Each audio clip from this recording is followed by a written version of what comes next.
Hello?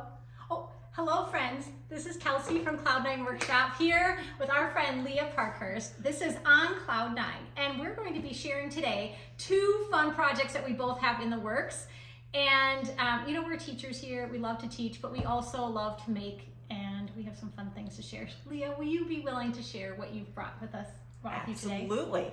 So I brought two necklaces of a series that I've been working on, and I refer to these as garland necklaces. And these are a combination of fiber and paper. And the reason that I started these is because about 20 years ago, my grandparents passed away. And when we were cleaning out their house, there were probably somewhere between 500 letters from my great aunt Myra. I'd never met Myra. She'd passed away before I died, and it broke my heart to let go of the letters. So I took every single one of the letters. And over the years, I've been reading the letters. So last year in 2024, I decided to reread all the letters from 1924, because her letters started between 1888 and they went all the way up until 1972 when she passed away. And so I decided that 2024 was going to be my year to dedicate to Myra. And so all the 2024 letters, I read them, and then I sewed them together and coated them in acrylic matte medium to make them nice and shiny and stable. And then I decided to make these garland necklaces in response to what was happening in each one of the letters. And so in all of the 1924 letters, she talks about going and dancing at these jazz clubs. So I wanted to do stitching and application and different fibers techniques that reflected that dance. And so I made this series of necklaces that are more like wearable sculpture than they are what I would call a functional piece.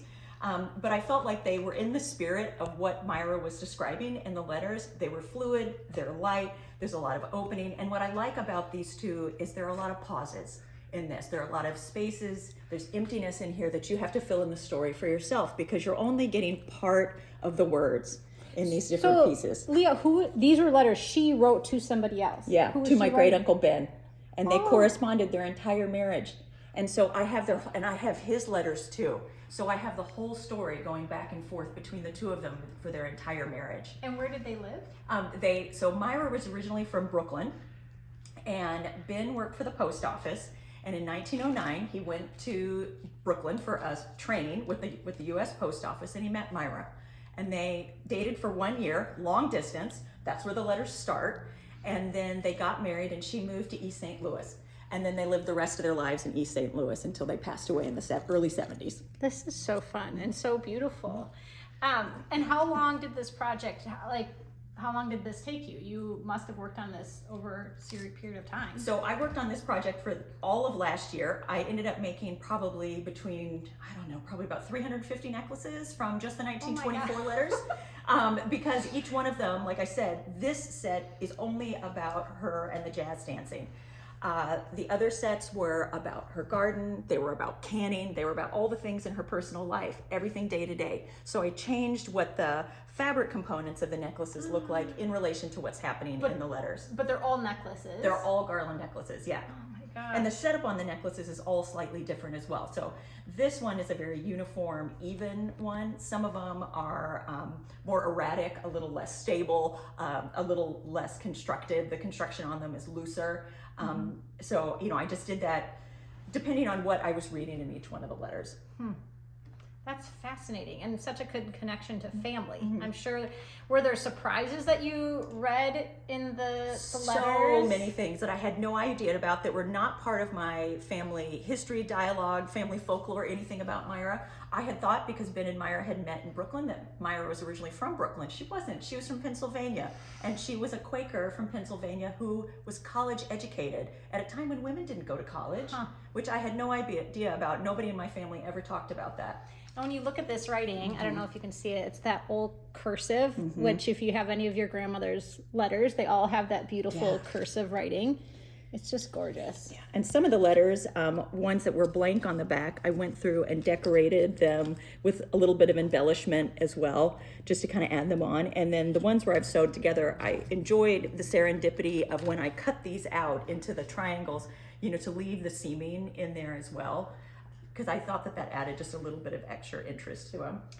When I think what I like about projects like this is it really makes you feel connected. It's almost like a nice warm hug from family from time past. And so building that connection and those roots, I think is really valuable and like just very centering. I don't know if that's how you felt when you were doing it, but it did. These felt very meditative to make as I was going through, and each time as I was piecing the letters together, coating them with the acrylic matte medium, and then cutting them apart, I got to revisit different parts of the letters as well, which became very interesting to see what segments popped out when they were cut into these small segments as well. And there were some that I have saved and separated out. Like for instance, this one with the PM on it, you know, just that little bit of lettering on there was so enchanting. I wanted to make sure that didn't get hidden down inside one of the pockets. So as I was planning these out, there were certain things that I wanted to make sure that I could either feature or highlight, or other parts of them that I felt like there were certain parts of the letters. Ben and Myra had a child that passed away, and so many of the letters are about their grief between the two of them. And the grief components I hid inside a lot of these pockets because I felt like it was private to them and personal to them, and it shouldn't be out in the world. But were they not living in the same location? Why were they writing to each other? So what I found out from the letters is that during the time period right after their son died, Myra left and went to California to stay with some extended family because she really couldn't cope with what was happening personally at home. And then then there were long periods of time where Myra and Ben would be separate because that became Myra's routine. At least a month out of every year, she would go out to California and stay with this extended family. Because of course at the time, traveling to California from St. Louis was a long, long way. So I can absolutely understand going there for a full month. I think, so the other thing that I'm interested in is that, you know, when we do projects, often we're looking for where's the YouTube of how to make it and the instructions, but there's no instructions for this. So what guided you in this process? So there was a lot of experimentation at the very beginning. And I also had, with the first round of these, I had a bunch of fabric scraps, material that had belonged to Myra. They were in a box, and it was all of her mending, extra buttons, you know, random assortment of things. What kind of box? Was it a chocolate box or a cigar box or a... It was a box that had two little Scotty dogs on the front with a little ribbon bow on the top. It was red and black, the most beautiful, enchanting box from the 1920s. I had a feeling. Yeah. Actually, I almost brought the box, but I didn't. I almost brought it. That's funny. You know, I almost put these in there instead. And so I started by piecing together those small little fabric scraps. And there weren't enough of those to extrapolate out in the same way that there were with the letters. So then what I did was I took those fabric scraps and I sandwiched them between pieces of very fine linen voile that I had, like handkerchief linen. And I used some light heat bond to bond them down. And then I cut them into these same triangle shapes, ironed them into the form that I wanted, and then started playing around with how I could attach them, how I could piece them together. And eventually, at the very beginning, the idea was not the necklaces at all. I wasn't sure where it was going to go at all. But over time, as I was playing with my sewing machine and back and forth, the necklace evolved. And mostly the necklace evolved, I feel like, because it was really a response to this geometric pattern of the 1920s. I wanted it to feel a little bit Art Deco. Yeah. And so I liked those harder angles and I liked those harder edges. And I felt like that was also a good response to what was happening in the letters. I think the other word that I really hear you saying a lot is you played with it. And I think that's the other component with a lot of what we do in the studio and what a lot of what we do with our art is that we're playing with things and seeing where it goes. And there's no punishment, there's no right and wrong of like, where is that going to take you? But it's more of an intuitive, let yourself determine, is this the right path for me? So Leah, I brought something as well. It's behind my phone, or my phone's right here. Wait, is this my box? This is my box. Okay, so here's my project. And my daughter turned 17 on Saturday. And so I've made all of these banners, celebration banners. And we've done these in the studio before as well. Really, it's cool because each year we bring them out. It's not creating more garbage. It's but also it's a nice tradition. You know, I think some of those things we're talking about with these cycles or traditions or connections to family is really important. I think art lends itself to being able to do that. So not as, I mean, this is pinking along the edge. This is just bias tape, double-sided bias tape. So really you're just cutting your triangles. setting them into the bias tape and zigzag along the side. So not too tricky of a process, but it's one that gets loved and used every year. And then the other one, you know, I finished two. I had two done for her birthday.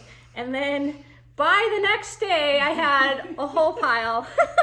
So it just took reminder that, you know, here's another birthday. And it's really just a cloth napkin with a fun zigzag stitch along the top. And I did use that really cool multicolored thread that I've been saving forever.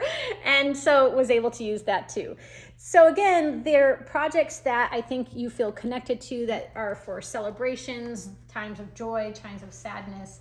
That's, I think, really what I connect to with art, and why I want to share something like this is that it's not work that I necessarily do when I teach, although actually we have done these, but there are times that give you a moment too to, as I was sewing this, I was thinking about my baby girl and how could she be 17 already. But really kind of very simple projects here. This is very much more involved, but I think at the same time, what I heard you saying too is it's time where you can really think about that family member and hold them with you a little bit. And I have to say, I have to point out, I like the serendipity, the relationship between our two projects, the triangles, the stabilizer, the stitching.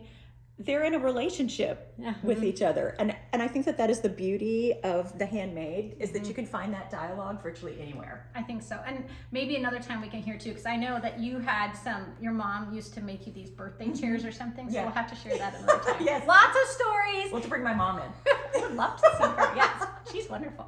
All right. Thank you so much for joining us. See you next time.